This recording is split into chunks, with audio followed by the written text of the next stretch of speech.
നമുക്ക് വരുന്ന ആഴ്ചയിലെ ഗോൾഡിന്റെ പ്രൈസ് മൂവ്മെന്റ് അനാലിസിസ് ഒന്ന് നോക്കാം.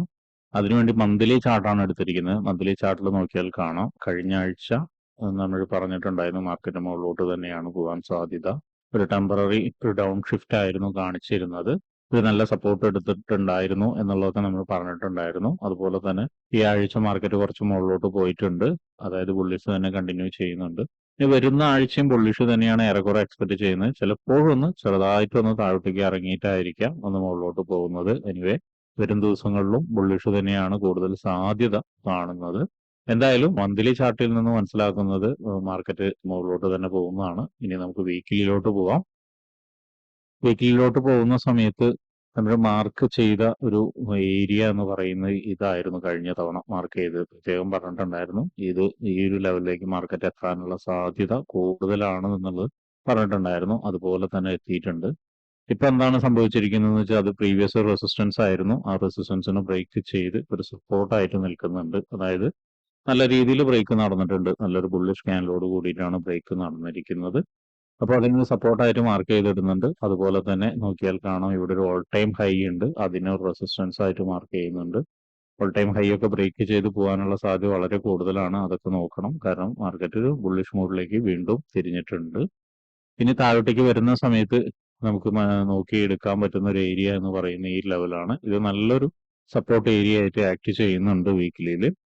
നോക്കിയാൽ കാണാം, ഇവിടേക്ക് ഇറങ്ങി കൃത്യമായി അവിടെ നിന്ന് സപ്പോർട്ട് എടുത്തു. അതിനുശേഷമാണ് കഴിഞ്ഞ ആഴ്ചയിലെ ഈ ഒരു മൂവ്മെന്റ് കാണുന്നത്.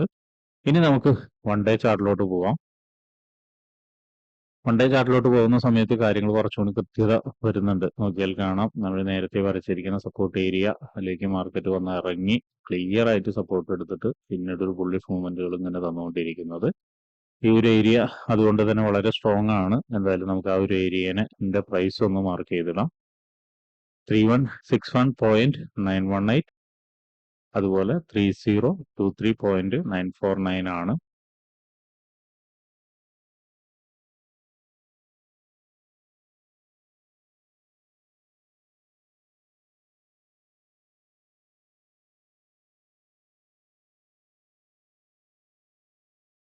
ഇനി നോക്കുകയാണെങ്കിൽ ഇവിടെ ഒരു FEG ഉണ്ട്. ആ ഒരു FEGയുടെ പ്രൈസ് റേഞ്ച് ഒന്ന് മാർക്ക് ചെയ്തിടുന്നുണ്ട്.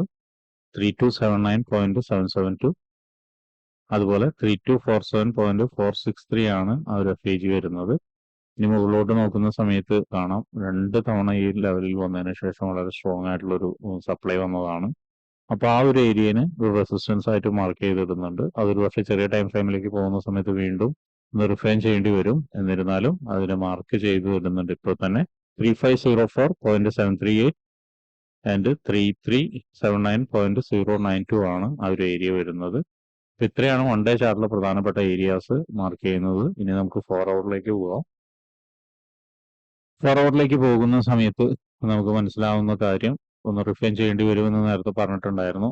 നോക്കിയാൽ കാണാം, മാർക്കറ്റ് ഇവിടേക്കാണ് റീടെസ്റ്റ് വന്നിരിക്കുന്നത്. വന്നിട്ട് ഒന്ന് താഴോട്ടേക്ക് ഇറങ്ങി വീണ്ടും ആ ഒരു ഏരിയനെ അപ്രോച്ച് ചെയ്യുന്നുണ്ട്. അപ്പൊ നേരത്തെ നമ്മൾ മാർക്ക് ചെയ്ത പ്രൈസ് റേഞ്ചിനെ ഒന്ന് അഡ്ജസ്റ്റ് ചെയ്യുന്നുണ്ട്. ഒരിക്കൽ കൂടിയിട്ട് പറയുന്നുണ്ട് പ്രൈസ്. ഒന്ന് നോട്ട് ചെയ്ത് വെച്ചോളൂ. 3503.545, അതുപോലെ 3428.977 ആണ് അവിടെ മാർക്ക് ചെയ്ത് വെച്ചിരിക്കുന്നത്. ഇനി 4 അവറിൽ മറ്റൊരു ഏരിയ എന്ന് പറയുന്ന ഈ ലെവലാണ്. ഈ ലെവലിനെ നമ്മൾ ഓൾറെഡി നേരത്തെ മാർക്ക് ചെയ്ത് വെച്ചിരുന്നതാണ്. ആ ഒരു ടൈം ഫ്രെയിമിൽ മാർക്ക് ചെയ്തതാണ്. നമ്മൾ ഒരിക്കൽ കൂടിയിട്ട് അതിനെ മാർക്ക് ചെയ്യുന്നുണ്ട്. നോക്കിയാൽ കാണാം, മൾട്ടിപ്പിൾ ടൈം ഇവിടെ വന്നതിന് ശേഷം മാർക്കറ്റ് ബ്രേക്കും ചെയ്തിട്ടുണ്ട്, റീടെസ്റ്റും ചെയ്തിട്ടുണ്ട്. ആ ഏരിയയിലാണ് ഇപ്പോൾ മാർക്കറ്റ് നിൽക്കുന്നത്. അപ്പൊ അതുകൊണ്ട് നമുക്ക് അത് റെസിസ്റ്റൻസ് ആയിട്ട് തൽക്കാലം എടുക്കാം. അത് ബ്രേക്ക് ചെയ്ത് കഴിഞ്ഞാൽ ഒരു സപ്പോർട്ട് ആവും. അതിന്റെ പ്രൈസ് റേഞ്ച് എന്ന് പറയുന്നത് 3365.061, അതുപോലെ 3334.625 ആണ്. ഇത്രയാണ് ഇപ്പോൾ 4 അവറിൽ മാർക്ക് ചെയ്തിടുന്നത്. ബാക്കിയുള്ള ഒരു പ്രധാനപ്പെട്ട ഏരിയ ഈ ലെവലാണ്. ഈ ലെവൽ ഓൾറെഡി നമ്മൾ മുൻപ് FEG മാർക്ക് ചെയ്തിട്ടുണ്ട് വൺ ഡേയിൽ. ഇനി നമുക്ക് 1 അവറിൽ പോയിട്ട് എൻട്രി സാധ്യതകൾ എന്തെങ്കിലും ഉണ്ടോ എന്ന് നോക്കാം. 1 അവറിലേക്ക് വരുന്ന സമയത്ത് രണ്ട് കാര്യങ്ങൾ നമുക്ക് കൃത്യമായിട്ട് മനസ്സിലാവുന്നുണ്ട്. കാരണം ഇവിടെ നിന്നൊരു ട്രെൻഡ് ഉണ്ടായിരുന്നു. ആ ട്രെൻഡിന് ബ്രേക്ക് ഔട്ട് തന്നിട്ടുണ്ട്. നോക്കിയാൽ കാണാൻ ഒരു ഡൗൺ ട്രെൻഡ് ആയിരുന്നു, അതിന് ബ്രേക്ക് ഔട്ട് തന്നു. മാർക്കറ്റ് പതിയെ പതിയെ മുകളിലോട്ട് പോവുകയാണ്. അപ്പൊ അങ്ങനെ നോക്കുന്ന സമയത്ത് നമുക്ക് മറ്റൊരു കാര്യം കൂടി മനസ്സിലാവുന്നത്, 1 അവറിൽ ഒരു ക്ലിയർ ആയിട്ടുള്ള ഒരു ട്രെൻഡ് ലൈനെ സപ്പോർട്ട് ചെയ്തിട്ടാണ് പോകുന്നത്. നോക്കിയാൽ കാണാം ഒരു അത്യാവശ്യം മോശമില്ലാത്ത രീതിയിൽ തന്നെ ഈ ഒരു ഏരിയയിൽ വന്നിട്ട് സപ്പോർട്ട് ചെയ്തിട്ടാണ് പോകുന്നത്. സോ ഇപ്പൊ നിൽക്കുന്ന ഒരു ഏരിയ റെസിസ്റ്റൻസ് ഏരിയ ആയതുകൊണ്ട് തന്നെ നമുക്ക് അവിടെ കുറച്ച് കൺഫ്യൂഷൻ വരാൻ സാധ്യതയുണ്ട്. പ്രത്യേകിച്ച് നോക്കിയാൽ കാണാം വളരെ സ്ട്രോങ് ആയിട്ടുള്ള റെസിസ്റ്റൻസ് ഏരിയ ആണെന്നുള്ളത് നമ്മൾ നേരത്തെ പറഞ്ഞിട്ടുണ്ടായിരുന്നു. ഇപ്പൊ കൺഫ്യൂഷൻ വരിക എന്ന് പറഞ്ഞാൽ മാർക്കറ്റ് മുകളിലോട്ടോ താഴോട്ടേക്കോ എന്നുള്ള കൺഫ്യൂഷന്റെ കാര്യമാണ് പറഞ്ഞത്. അപ്പൊ എന്തായാലും ഇവിടെ നിന്നൊരു നല്ലൊരു കൺഫർമേഷൻ കിട്ടുകയാണ്, മാർക്കറ്റ് താഴോട്ടേക്ക് വരും എന്നുള്ള രീതിയിലേക്ക് നല്ലൊരു കൺഫർമേഷൻ കിട്ടുകയാണെങ്കിൽ ഈ ഒരു ട്രെൻഡ് ലൈൻ നമുക്ക് ഒരു ഫസ്റ്റ് ടാർഗറ്റ് വെച്ചിട്ട് ഒരു ട്രേഡ് എടുക്കാവുന്നതാണ്. ഇവിടെ നോക്കിയാൽ കാണാം ഈ ഒരു ലെവലിൽ ഒരു ചെറിയൊരു സപ്പോർട്ട് ഏരിയ ഉണ്ട്, പ്ലസ് ഒരു എഫ്ഇജിയും കൂടി ഉണ്ട്. അപ്പൊ അതിനെയും കൂടി ഒന്ന് മാർക്ക് ചെയ്തിടാം. ഈ ലെവലിൽ നോക്കിയാൽ കാണാം അത്യാവശ്യം സപ്പോർട്ട് ഏരിയ ആണത്. അപ്പോൾ അതിന്റെ പ്രൈസ് ഒന്ന് മാർക്ക് ചെയ്തിടാം നമുക്ക്. 3310.454, അതുപോലെ 3301.330 ആണ്. അവിടേക്ക് മാർക്കറ്റ് എത്തിക്കഴിഞ്ഞാൽ നല്ലൊരു സപ്പോർട്ട് എടുത്തിട്ടുണ്ടെങ്കിൽ വീണ്ടും മാർക്കറ്റ് മുകളിലോട്ട് തന്നെയാണ് പോകാനുള്ള സാധ്യത കാണുന്നത്. അപ്പൊ അങ്ങനെയാണെങ്കിൽ ഈ ഏരിയ ബ്രേക്ക് ചെയ്ത് കഴിഞ്ഞാൽ അടുത്ത മാർക്കറ്റിന്റെ ലക്ഷ്യം എന്ന് പറയുന്നത് അതിന്റെ തൊട്ട് മുകളിലുള്ള ഈ റെസിസ്റ്റൻസ് ഏരിയയിലേക്കായിരിക്കും. അപ്പോൾ ശ്രദ്ധിക്കേണ്ട ഒരു കാര്യം എന്ന് വെച്ചിട്ടുണ്ടെങ്കിൽ നോക്കിയാൽ കാണാം ഇവിടുന്നെല്ലാം നല്ല സപ്ലൈ നടന്ന ഒരു ഏരിയ ആണ്. പ്രത്യേകിച്ചും ഈ ഒരു ലെവൽ നോക്കിയാൽ കാണാം ഒരു കൺസോൾട്ടേഷൻ നടന്നിട്ട് ബ്രേക്ക് ചെയ്തിട്ട് സപ്ലൈ നടന്നതാണ്. സോ ഇറ്റ് മീൻസ് ഇത് വളരെ സ്ട്രോങ് ആയിട്ടുള്ള ഒരു ഏരിയ ആയിരിക്കും. അപ്പൊ അവിടെ വന്നതിന് ശേഷം ഇത് പക്ഷേ മാർക്കറ്റ് ഒന്ന് ചിലപ്പോൾ വീണ്ടും ഒന്ന് താഴോട്ടേക്ക് തന്നെ വരാം. അപ്പോൾ ഈ ഒരു മൊമെന്റ്, നേരത്തെ പറഞ്ഞ മൊമെന്റ് ഇവിടെ നിന്നോ അല്ലെങ്കിൽ ഇതിന്റെ തൊട്ട് മുകളിലോട്ട് കയറിയിട്ട് ഈ ഒരു സപ്ലൈ ഏരിയയിൽ നിന്നോ ഒരു പക്ഷേ നമുക്ക് എക്സ്പെക്ട് ചെയ്യാവുന്നതാണ്. അപ്പൊ അതൊന്ന് നോട്ട് ചെയ്ത് വെക്കുക. പിന്നെ മറ്റൊരു കാര്യം എന്ന് വെച്ചാൽ ഈ സപ്പോർട്ട് ഏരിയ ബ്രേക്ക് ചെയ്തതിന് ശേഷം മാർക്കറ്റ് കുറച്ചും കൂടി താഴോട്ടേക്ക് ഇറങ്ങുകയാണ്, എസ്പെഷ്യലി ഈ ഒരു ലെവലിലേക്ക് ഇറങ്ങുകയാണ്. ഇവിടെ ഒരു ഡേയുടെ എഫ്ഇജി ഉണ്ട്. ആ ഒരു ഡേയുടെ എഫ്ഇജിയിൽ നിന്നിട്ട് സ്ട്രോങ് ആയിട്ടുള്ള ഒരു സപ്പോർട്ട് കിട്ടുകയാണെങ്കിൽ വീണ്ടും നമുക്ക് നേരത്തെ പറഞ്ഞ പോലെ തന്നെ മുകളിലോട്ട് നമുക്ക് എക്സ്പെക്ട് ചെയ്യാവുന്നതാണ്. ആദ്യത്തെ ടാർഗറ്റ് ഈ സപ്പോർട്ട്, രണ്ടാമത്തെ ടാർഗറ്റ് ഈ റെസിസ്റ്റൻസ്, മൂന്നാമത്തെ നേരത്തെ പറഞ്ഞ ഈ ലെവല്, നാലാമത്തെ ഈ ലെവൽ വരെയൊക്കെ നമുക്ക് എക്സ്പെക്ട് ചെയ്യാവുന്നതാണ്. വീണ്ടും മുകളിലോട്ട് തന്നെ പോവാം. മുകളിലോട്ട് പോവുകയാണെങ്കിൽ ഓൾ ടൈം ഹൈനെ ബ്രേക്ക് ചെയ്ത് പോവുകയാണെങ്കിൽ മാർക്കറ്റ് അടുത്ത ഒരു ഹൈ ക്രിയേറ്റ് ചെയ്യാനുള്ള ഒരു ശ്രമം നടത്തും. അപ്പൊ ഇത്രയാണ് ഒരു ബൈ ആൻഡ് സെല്ല് പറയുന്നത്. ഇനി മറ്റൊരു കാര്യം എന്ന് പറയുന്നത് ഈ നിൽക്കുന്ന ഏരിയ റെസിസ്റ്റൻസ് ഏരിയ വളരെ സ്ട്രോങ് ആയതുകൊണ്ട് അതിന്റെ തൊട്ട് മുകളിൽ ഒരു സപ്ലൈ ഉള്ളത് കൊണ്ടും തന്നെ ഒരു പക്ഷെ നമുക്ക് ചിലപ്പോൾ കുറച്ച് സ്ട്രോങ് ആയിട്ടുള്ള ഒരു ഡൗൺ ട്രെൻഡ് നമുക്ക് വീണ്ടും എക്സ്പെക്ട് ചെയ്യാം. ആദ്യത്തെ ഒരു ട്രെൻഡ് എന്ന് പറഞ്ഞാൽ ഇവിടെ ഈ ഒരു ലെവലാണ് പറഞ്ഞത്.